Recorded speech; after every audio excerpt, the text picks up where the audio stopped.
신약성경 64면에 있습니다. 마가복음 7장 1절에서 23절까지 말씀 교독하고 마지막 절은 함께 읽겠습니다. 제가 먼저 읽겠습니다. 바리새인들과 또 서기관 중 몇이 예루살렘에서 와서 예수께 모여 들었다가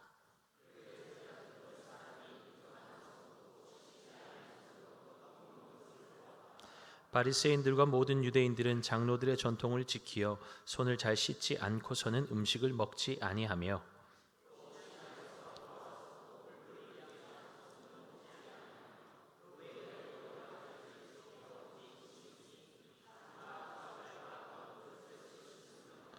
이에 바리새인들과 서기관들이 예수께 묻되 어찌하여 당신의 제자들은 장로들의 전통을 준행하지 아니하고 부정한 손으로 떡을 먹나이까?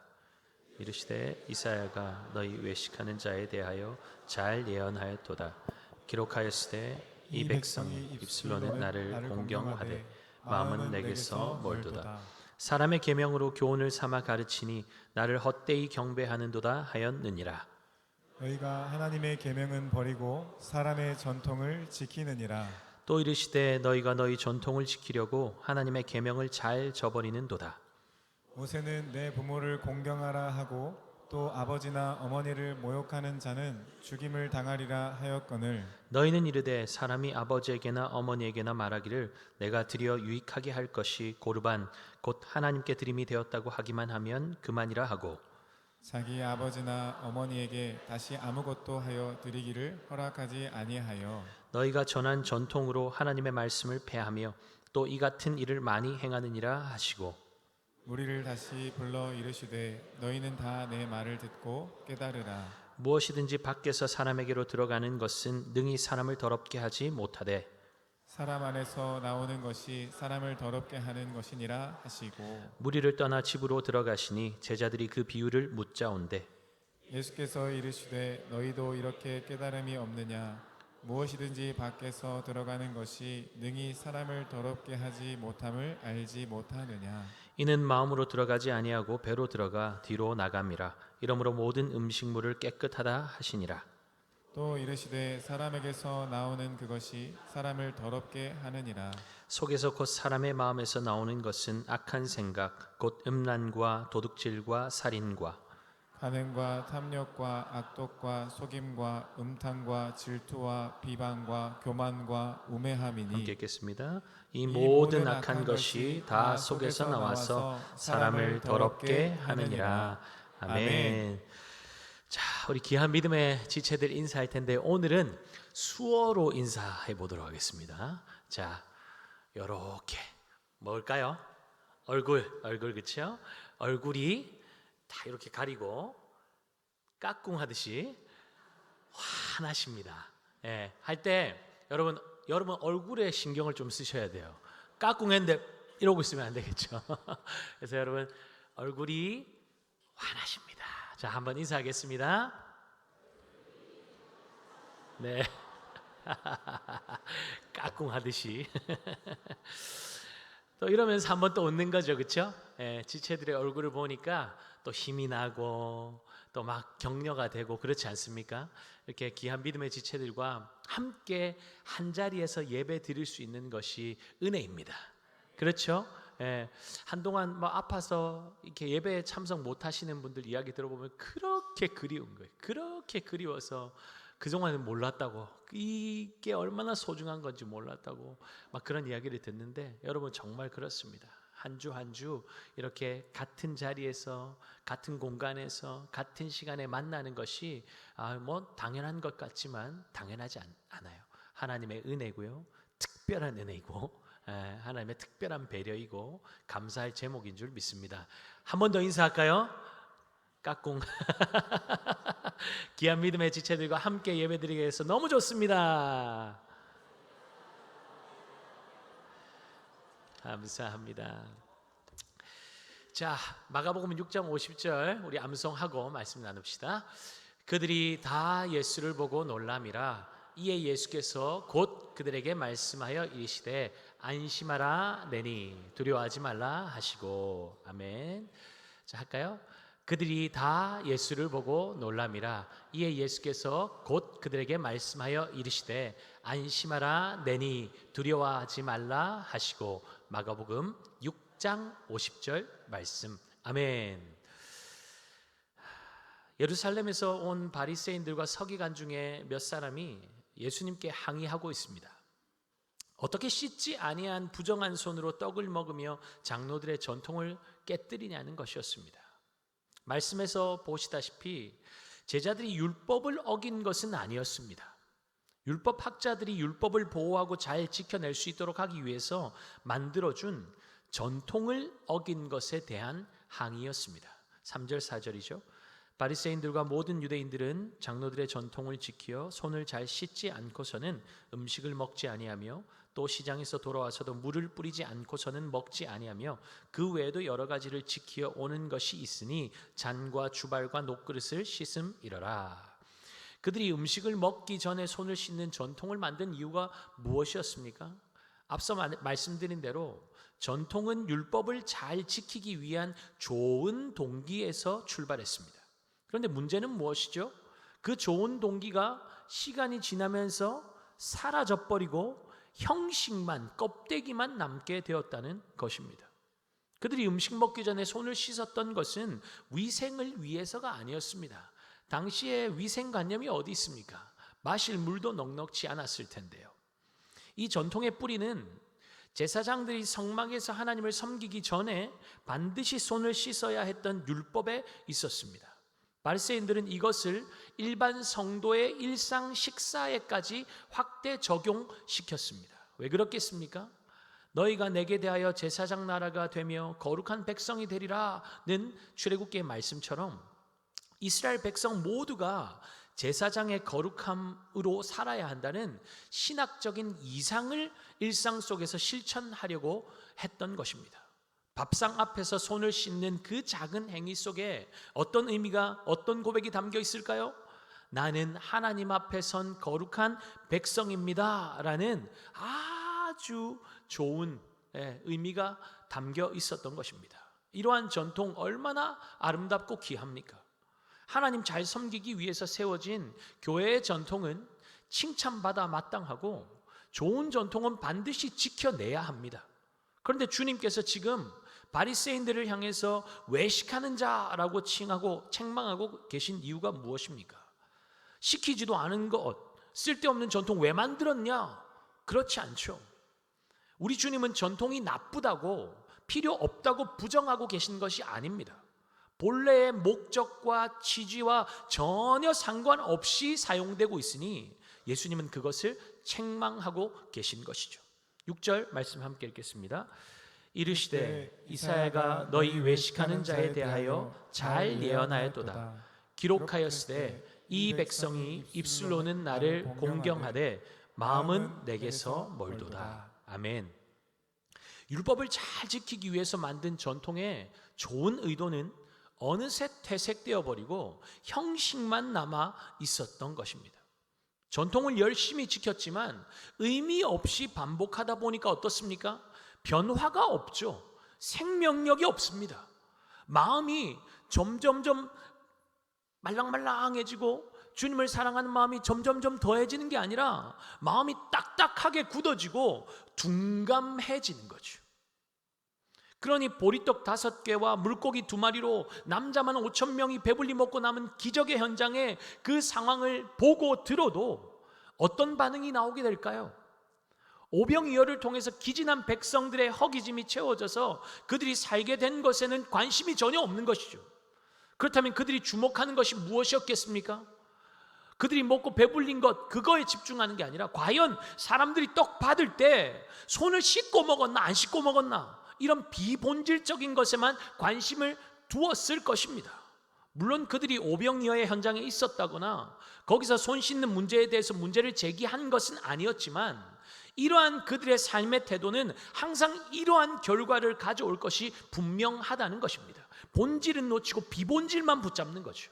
배불리게 되었더라. 와, 예수님께서 그런 놀라운 기적을 행하셔서 그들을 불쌍히 여기셔서 그들을 위해서 자기의 몸을 찢어 그들을 먹이셨구나. 거기에 집중하는 게 아니라 손 씻고 먹었나 안 씻고 먹었나 이런 건 비본질적에만 집중한다는 것입니다. 너무 안타깝지 않습니까? 주님께서 종교 지도자들을 꾸짖으시는 이유가 바로 이 때문입니다. 그들은 정작 주님께서 원하시는 것에는 관심이 전혀 없었다는 거예요. 그리스도인이 세상 속에서 술, 담배 안 하고 도덕적인 삶을 사는 것 중요하지만 여러분, 이것이 우리의 의가 될 수는 없지 않습니까? 와서 나 술도 안 마셨고 담배도 안 피웠어, 그것 가지고 우리의 의라고 자랑할 수 있습니까? 우리는 내 기준에서 조금만 괜찮은 일을 하면 자랑하고 드러내고 싶어 합니다. 주님께서 나에게 원하시는 뜻이 무엇일까 생각하기보다 나보다 못한 사람들과 비교하면서 잘하고 있는 나, 칭찬받아 마땅한 나, 복받아 마땅한 나를 더욱더 부각시키고 거기에 주목하고 다른 사람의 주목을 받고 싶어 합니다. 그렇게 외적인 것에만 치중하다 보면 어떻게 됩니까? 정작 붙잡아야 할 것은 놓치게 되는 것이죠. 그것이 바로 바리새인들의 모습이었다는 것입니다. 사람들 눈에 보이는 외적인 의식에만 집중하다 보니까 그들은 하나님을 경외하는 마음을 놓쳐버렸습니다. 놓친지도 모르고 그냥 그 지키는 것에만 온 관심과 온 삶을 쏟아붓고 있었던 것이죠. 그렇게 종교의식이라는 가면을 덮어쓰고 종교 놀이를 즐기고 있으니 외식하는 자는 주님의 신랄한 비판을 피할 수 없었던 것이죠. 세상 사람들이 교회를 향해서 끊임없이 던지는 비판도 그것 아닙니까? 교회 안에서는 그렇게 예수님 사랑한다고, 그렇게 열심히 예배드리고 모임도 열심히 하고 형제님 자매님 하면서 서로를 막 그렇게 위로해주고 그렇게 격려해주면서 세상에서는 왜 그렇게 안 하느냐는 거죠. 세상에서는 왜 다르냐는 것입니다. 예수는 교회 안에만 존재하는 분이냐고, 교회 안에서 삶과 교회 밖에서의 삶이 왜 그렇게 다르냐고, 그건 외식이고 위선 아니냐는 것입니다. 세상 사람들이 멋모르고 하는 소리니까 그냥 넘겨도 됩니까? 그렇지 않죠. 우리의 겉과 속이 어떠한지를 돌아보고 바로 잡는 계기로 삼아야 할 것입니다. 우리는 무엇보다도 주님의 말씀에 귀 기울여야 합니다. 그렇지 않으면 주님께서 비판하고 계신 바리새인의 전철을 우리가 밟게 될 수도 있습니다. 7절 8절 함께 읽겠습니다. 사람의 계명으로 교훈을 삼아 가르치니 나를 헛되이 경배하는도다 하였느니라. 너희가 하나님의 계명은 버리고 사람의 전통을 지키느니라. 아멘. 사람의 계명 전통을 지키려고 아무런 거리낌 없이 하나님의 계명을 버리는 일을 행하고 있었다는 것입니다. 여기서 이런 질문이 생기지 않습니까? 둘 다 지키면 안 되나? 분명 그들이 하나님의 계명을 문자 그대로 버리고 무시한 것은 아닐 텐데 너희가 전통을 고수하려고 하나님의 계명을 버렸다고까지 표현하실 필요가 있었을까요? 근데 여러분, 이것은 지키고 안 지키고의 문제가 아니지 않습니까? 그들의 마음은 하나님의 계명보다 전통에 집중되어 있었습니다. 그들의 전통이 하나님의 법보다, 하나님의 계명보다 우위에 있었습니다. 전통이 성경보다 더 강력한 기준과 힘을 가지고 있었다는 것입니다. 우상 숭배 아닙니까? 역사와 전통을 자랑하고 아무리 오래 지켜왔고 매력적이고 수많은 사람들이 따른다고 할지라도 하나님보다 우선되는 것, 하나님보다 앞서는 것은 우상 숭배입니다. 둘 다 안 돼요. 하나예요. 이거 아니면 저거예요. 진리를 수호하기 위해서 전통이 만들어졌다고 할지라도 전통이 진리는 아닙니다. 하나님 잘 섬기기에 만든 전통이라면 딱 거기까지인 거죠. 하나님의 말씀이 우리의 삶의 기준인 것이지 절대로 전통이 우리의 기준이 될 수 없습니다. 그런데 만약에 전통을 지키려고 주님의 몸인 공동체가, 교회가 서로 싸우고 나눠지고 있다면 우리 주님은 뭐라고 말씀하실까요? 그 전통 필요 없다, 없애라 하지 않으시겠습니까? 왜죠? 율법의 완성은 사랑인데 사랑인데 하나님 잘 섬기기 위해서 세운 전통을 가지고 서로 사랑하라고 명령하신 주님의 계명을 어기고 깨뜨리고 있으니까 그것이 전통을 위해서 계명을 버리는 것과 다를 바가 무엇이 있냐는 것입니다. 그건 하나님 사랑도 아니고 철저한 자기 사랑에서 비롯된 우상 숭배일 뿐인 것이죠. 그들은 겉으로는 하나님만 사랑이라고 써붙이고 속으로는 자기 욕망만 채우고 있었습니다. 그것을 너무나 잘 보여주는 예가 고르반 아닙니까? 9절에서 12절 말씀 우리 함께 읽겠습니다. 또 이르시되 너희가 너희 전통을 지키려고 하나님의 계명을 잘 저버리는도다. 모세는 내 부모를 공경하라 하고 또 아버지나 어머니를 모욕하는 자는 죽임을 당하리라 하였거늘 너희는 이르되 사람이 아버지에게나 어머니에게나 말하기를 내가 드려 유익하게 할 것이 고르반 곧 하나님께 드림이 되었다고 하기만 하면 그만이라 하고 자기 아버지나 어머니에게 다시 아무것도 하여 드리기를 허락하지 아니하여. 아멘. 잠깐만요. 정지선 목사님 뒤에 우리 외국인 청년들 좀 그 통역 도와주세요. 고르반은 하나님께 바치는 제물을 의미합니다. 우리가 만약에 자신의 사업체를 향해서 고르반 하면 이 사업체는 하나님께 드리는 제물입니다. 하나님의 것입니다 라는 의미가 되는 것이고, 자녀를 향해서, 내 자녀를 향해서 고르반, 하나님께 제가 우리 자녀를 고르반 합니다 하면 이 자녀는 하나님께 헌신하여 드립니다, 제 것이 아니라 하나님의 것입니다 라는 고백이 되는 것입니다. 얼마나 아름다운 고백입니까? 그런데 이 아름다운 고백을 인간은 자신의 욕망을 채우기 위한 도구로 악용하는 것이죠. 고르반, 하나님께 드리는 제물입니다 라고 맹세하기만 하면 그 물건은 아무도 손댈 수 없기 때문에 그들은 부모 공경의 책임을 회피하기 위해서 고르반이라는 맹세를 악용하고 있었던 것입니다. 하나님께 드리기 위한 목적으로 고르반한 것이 아니라 타인이 가질 수 없도록, 부모님이 내 재산에 손대지 못하도록 내가 부모 공경의 그 책임을 벗어나기 위해서 그 명분으로 하나님의 계명을 사용했다는 것이죠. 그렇게 그들은 하나님의 법을 지킨다는 명분하에 자신은 온갖 더러운 이득을 취하면서 약한 이들을 향해서는 정죄와 전통의 무거운 짐을 지우고 그들의 삶을 철저하게 파괴하고 있었던 것입니다. 그러니 주님께서 뭐라고 말씀하시죠? 13절 보겠습니다. 너희가 전한 전통으로 하나님의 말씀을 폐하며 또 이 같은 일을 많이 행하느니라 하시고, 단순한 실수에서 비롯된 일이 아니라는 것이죠. 바리새인들이 나쁜 마음을 먹은 것도 문제였지만 그들의 종교 시스템 자체가 그 악용을 가능하게 만들었다는 것입니다. 구조적인 죄악이죠. 그들이 전통을 이용해서 의도적이고 반복적으로 하나님의 말씀 자체를 땅바닥에 짓밟고 있으니까, 무력화시키고 있으니까 주님은 너희가 전통으로 하나님의 말씀을 폐했다고 말씀하고 계신 것입니다. 그러면서 질문 던지고 계시죠. 정결함은 내면으로부터 오는 것인가, 바깥으로 외면에서부터 오는 것인가? 겉만 깨끗하면 내면도 깨끗한 것입니까? 의식만 잘 지키면 내면도 깨끗하게 되는 것입니까? 그렇지 않죠.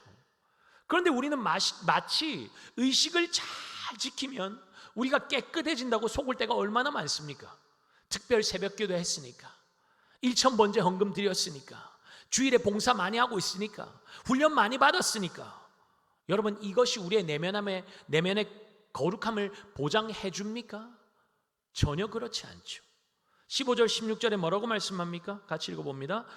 무엇이든지 밖에서 사람에게로 들어가는 것은 능히 사람을 더럽게 하지 못하되 사람 안에서 나오는 것이 사람을 더럽게 하는 것이니라 하시고, 바리새인들의 믿음을 송두리째 흔드는 말씀 아닙니까? 너희들이 생명 다해서 지키는 그 자랑스러운 전통이 너희를 거룩하게 할 수 없다는 것입니다. 여러분, 종교적인 외형주의, 형식주의가 그래서 위험한 것 아닙니까? 본질이 아닌 것에 온 마음과 온 삶을 다 쏟아붓지만 문제는 뭐죠? 그것이 주님이 원하시는 뜻과 전혀 상관없다는 것입니다. 나만 혼자 만족하고 있다는 거예요. 난 지켰어. 근데 주님은 나랑 상관없다 말씀하시는 겁니다. 나 그거 원하지 않아. 나는 주님을 위해서 이 일도 했고 저 일도 했고 그렇게 자랑하고 어깨에 힘을 주고 있는데 주님은 나는 너를 도무지 모른다 라고 말씀하신다면 그것만큼 헛되고 안타까운 일이 어디 있습니까? 사랑하는 여러분, 신앙생활하면서 우리가 중요하게 여기는 것들이 분명히 있을 것입니다. 이건 너무 중요해. 이건 꼭 지켜야 해. 오랜 시간 중요하게 여겨왔고 그 무엇과도 타협할 수 없다고 여기는 것들이 여러분에게 있을 거예요. 그런 것들이 방해받을 때, 누군가 그것을 깨뜨리는 것을 볼 때 우리는 어떻게 반응하고 있습니까? 무엇으로 그것을 맞다 틀리다 옳고 그름을 판단하고 있습니까? 무엇으로 그 문제를 해결하려고 하고 있습니까? 2026년 한 해를 우리는 예배에 집중하는 한 해로 삼고 예배 전 예배자, 예배 중 예배자, 예배 후 예배자의 삶을 살기 위해서 도전하고 있습니다. 하나님께서 기뻐 받으시는 예배는 어떤 예배일까요? 예배 전에 일찍 와서 기도로 준비하는 것 중요하겠죠. 예배 중에 다른 생각들 내려놓고 주님 한 분께만 집중하는 것 너무 중요합니다.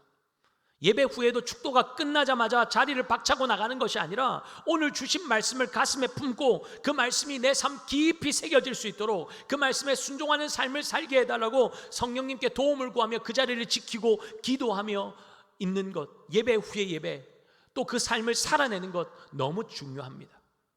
그런데 여러분, 예배 시간에 이런 일들이 생기기도 하죠. 핸드폰 벨 소리가 시끄럽게 울립니다. 끄지도 않아요.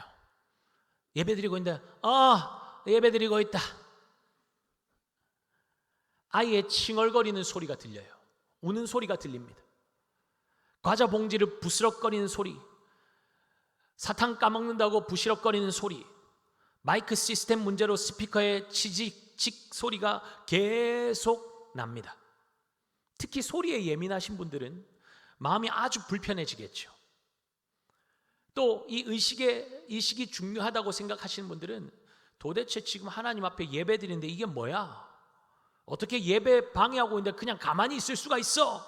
라고 생각하며 마음에 아주 불편한 심기를 가지고 화가 나는 분도 있을 겁니다. 그 마음 충분히 이해합니다. 예배를 거룩하게 하나님 앞에 드리고 싶은 그 마음의 열정 때문 아니겠습니까? 그런 여기서 한번 짚고 넘어가 보자는 것이죠. 그 예민함과 불편함의 이유가 정말 하나님께 방해가 되었다고 생각해서 불편한 마음이 드는 것입니까? 아니면 나에게 방해가 되었기 때문에 불편한 마음이, 화가 나는 마음이 드십니까? 확인해 보자는 거죠. 하나님은 우리의 마음의 중심을 받으시는 분이십니다. 외적인 소음이 문제가 아니라 우리의 마음의 모든 관심이 있으신 겁니다. 물론 하나님은 예배의 질서와 거룩함을 중요하게 여기시죠. 바울이 고린도 교회의 모든 것을 품위 있게 하고 질서 있게 하라고 권면한 것은 그 때문이었습니다. 그러나 동시에 우리가 하나님이 경계하시는 것, 그것에 집중할 필요가 있어요. 하나님이 경계하시는 건 뭐예요? 마음 빠져버린 형식만 남은 예배 아닐까요? 몸은 앉아 있는데 조용히 경건한 것처럼 앉아 있는데 마음은 다른 데 가 있는 거, 형식만 지키고 있는 거, 겉모양만 번지르한 거, 겉으로 아무리 많은 종교적인 활동을 하고 여기 뛰고 저기 뛰어다니고 경건의 모양을 잘 갖추고 있다고 해도 정작 주님께서 바라는 그 마음이 없다면 그것은 하나님 앞에 헛된 경배일 뿐인 것입니다. 스스로에게 솔직해져야 돼요. 솔직해져야 돼요. 예배 중에 소음의 마음이 빼앗길 때, 소음 때문에 예배가 방해될 때 질문해 보는 거죠. 정작 소음이 없었다면 나는 온전한 마음으로 하나님께만 집중하며 예배 드리고 있을까? 소음 때문에 내 예배가, 하나님 앞에 드리는 예배가 방해받고 있나? 아니면 소음 있어도 내 마음은 주님께로 향하는 마음이 더 간절해지고 있는가? 스스로 점검해야 하는 것이죠. 진정한 예배는 외적인 환경이 완벽하게 갖추어질 때 비로소 드려지는 것이 아닙니다. 오히려 외적인 방해 요소가 있음에도 불구하고 주님을 향한 우리의 마음의 중심이 흔들리지 않는 것, 그것이 성숙한 예배자의 모습 아닐까요? 마음이 견고한 사람은 소음의 마음을 빼앗기지 않습니다. 오히려 그 순간에도 하나님을 향한 시선을 놓치지 않으려고 애를 쓰는 거죠. 그래, 저게 중요한 게 아니지. 내 마음의 태도가 중요한 것이지. 주님, 내가 저기에 마음 빼앗기지 않고 주님께 집중할 수 있도록 도와주십시오. 이게 주님이 찾으시는 예배자의 모습 아닐까요? 사무엘상 16장 7절에 뭐라고 말씀합니까? 사람은 외모를 보거니와 나 여호와는 중심을 보느니라. 저는 여러분들이 지금 예배드리면서 어떤 마음 품고 계신지 몰라요. 그러나 주님은 보고 계십니다. 나를 향한 예배인가? 나를 간절히 찾는 예배인가? 아니면 그냥 형식만 갖추고 있는가? 주님이 보고 계시다는 거예요. 보여지는 것에는 누구나 신경 씁니다. 그렇죠? 누구나 신경 써요. 오늘 내가 이렇게 옷을 입고 가면 그 권사님 뭐라 말할까? 그 집사님이 뭐라고 말할까? 신경 쓰잖아요. 근데 우리 마음은 보이지 않으니까 막 엉겅퀴가 뒤집혀 있고 막 마음이 그냥 화로 막 가득하고 막 불만으로 가득하고 열받아 있는데 막, 그렇죠? 해결되지 않은 채로 그냥 나와 있습니다. 예배의 진짜 싸움터는 예배당 안에 소음이나 외적인 것들이 아니라 바로 우리 마음 안에서 일어나는 것입니다. 우리 마음속에서 얼마나 많은 죄악들이 생산됩니까? 마치 죄악을 생산해내는 공장 같지 않습니까? 그것을 인정하지 않고 외적인 종교 활동들로 그것을 덮어 숨기고 포장하고 치장해 버린다면 외식하는 바리새인과 서기관들을 향해서 겉은 멀쩡하지만 속에는 죽어 부패한 그 시체와 더러운 부정한 것들이 가득한 회칠한 무덤이라고 하셨던 주님의 책망을 피할 수 없을 것입니다. 겉은 변질한데 안에는 더러운 것이 가득한 것이죠. 그러니 지금 주님께서 주시는 말씀은 절대적으로 나에게 주시는 말씀인 것을 기억하고 우리의 마음에 새겨야 할 것입니다. 20절에서 23절 말씀 함께 보겠습니다. 또 이르시되 사람에게서 나오는 그것이 사람을 더럽게 하느니라. 속에서 곧 사람의 마음에서 나오는 것은 악한 생각, 곧 음란과 도둑질과 살인과 간음과 탐욕과 악독과 속임과 음탕과 질투와 비방과 교만과 우매함이니 이 모든 악한 것이 다 속에서 나와서 사람을 더럽게 하느니라. 주님은 지금 죄의 목록을 나열하고 계십니다. 음란, 도둑질, 살인, 간음, 탐욕, 악독, 속임, 음탕, 질투, 비방, 교만, 우매함 12가지입니다. 그런데 잘 보시면 이 목록은 살인이나 간음처럼 누가 보아도 명백한 범죄에서 시작해서 질투나 교만처럼 내 안에서만 일어나고 있는 아무도 눈치채지 못하는 것들로 끝이 나고 있습니다. 행동으로 드러난 죄만 죄가 아니라는 것이죠. 마음에서 일어나는 그것, 아무도 모르는 그것이 이미 우리의 삶을 더럽히고 있다는 것입니다.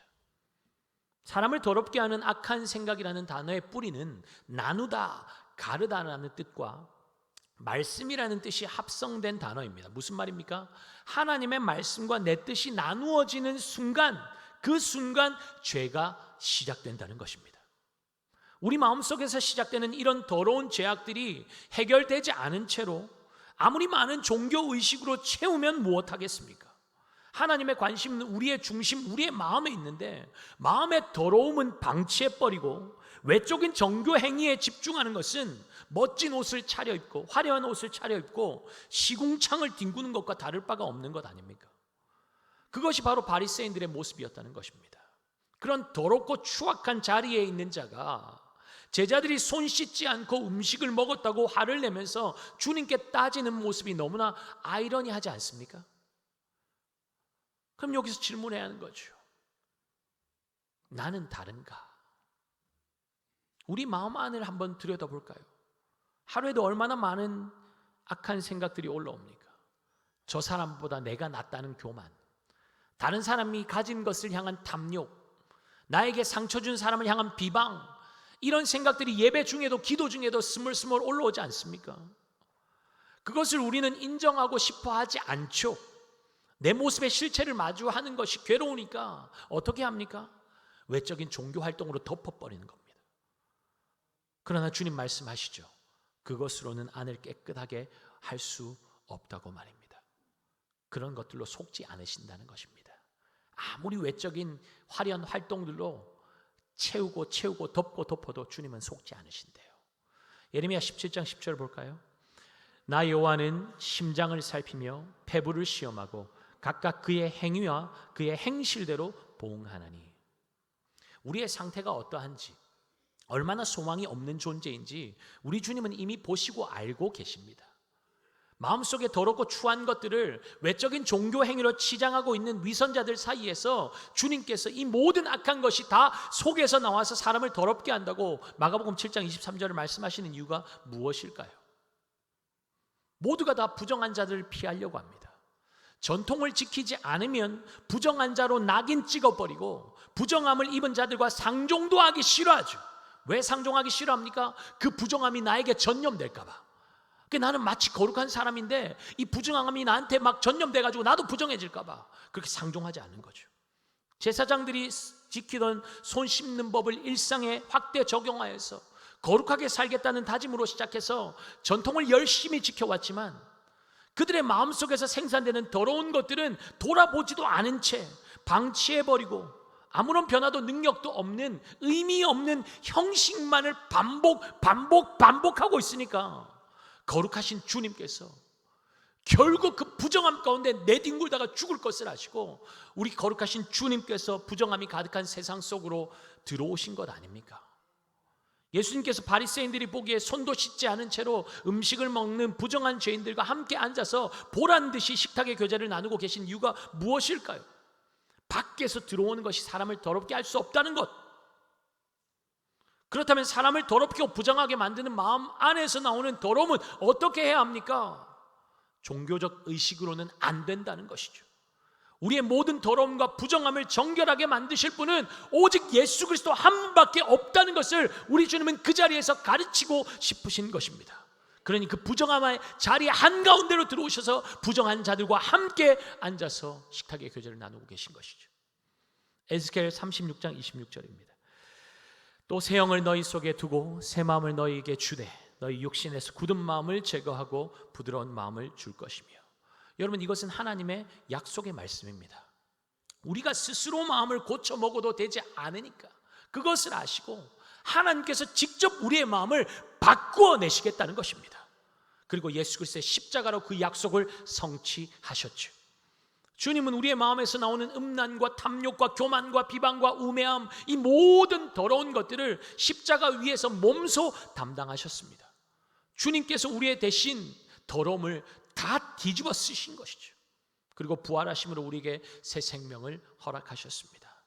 그렇기 때문에 누구든지 이 예수 그리스도를 마음에 모시는 자는 밖에서 더러운 것을 씻는 것이 아니라 안에서부터 깨끗해지는 역사가 일어나는 것입니다. 사랑하는 여러분, 이 복음이 나에게 실제가 된 사람은 어떻게 살까요? 뭐가 달라질까요?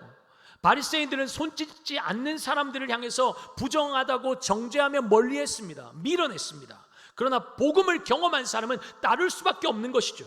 더 이상 나의 기준이 아니라 주님의 기준 따라 사니까 주님께서 기꺼이 부정한 자들 가운데로 더러운 자들 곁으로 오신 것처럼 그들의 곁으로 가는 것 아니겠습니까?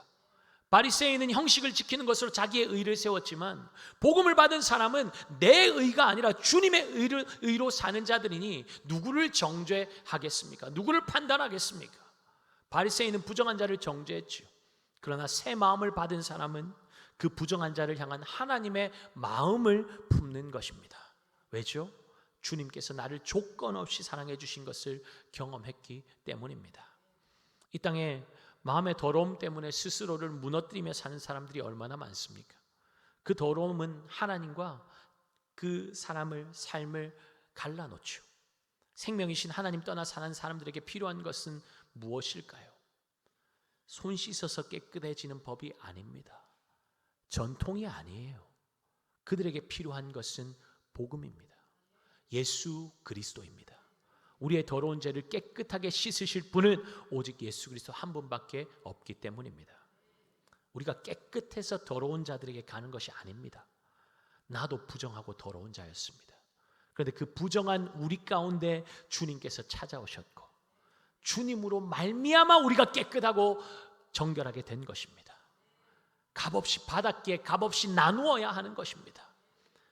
주님은 너 왜 그렇게 더럽냐? 왜 그렇게 부정하냐? 판단하지 않으셨죠. 우리의 더러움과 부정함을 그냥 끌어안으셨습니다. 왜죠?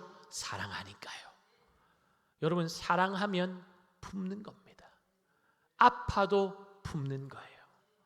이유 따지지 않습니다. 핑계 대지 않습니다. 품다 보면 찔려서 아플 수도 있고 마음이 어려울 수도 있고 끊임없이 내어주고 있는데도 더 내어놓으라는 강요를 받기도 합니다. 사실 근데 그 모습이 우리의 모습 아니었습니까? 그 모습이 내 모습 아니었습니까?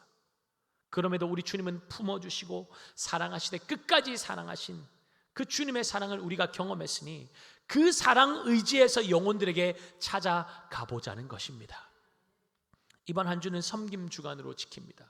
한 주 동안 전도하려고 작정하신 VIP를 주님의 사랑으로 한번 잘 섬겨봅시다.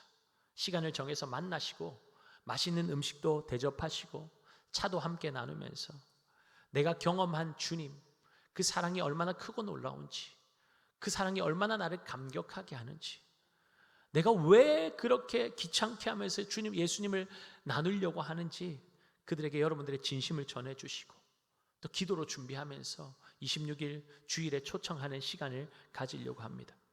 기도하고 그 영혼을 올려드렸으니 하나님께서 그분의 마음을 지금도 두드리고 계실 줄 믿습니다. 여러분, 안 될 거라고 섣불리 판단하지 마시고 많이 해봤는데 지금까지 안 됐어. 그건 내 생각이고요. 하나님의 때는 언제일지 몰라요. 지금 주님이 나에게 마음 주실 때, 그 영혼이 나에게 옆에 있을 때, 기회가 있을 때 가서 전하시고 우리의 부정한 삶 가운데 들어오셔서 우리의 모든 허물과 연약함을 주님께서 끌어안으시고 사랑하셨던 것처럼 우리도 주님 없는 이들의 곁으로 들어가서 예수 그리스도의 사랑으로 그들을 생명으로 품어내고 살리는 데 쓰임받는 귀하고 복된 통로들 되시기를 예수님의 이름으로 축복합니다. 우리 다 함께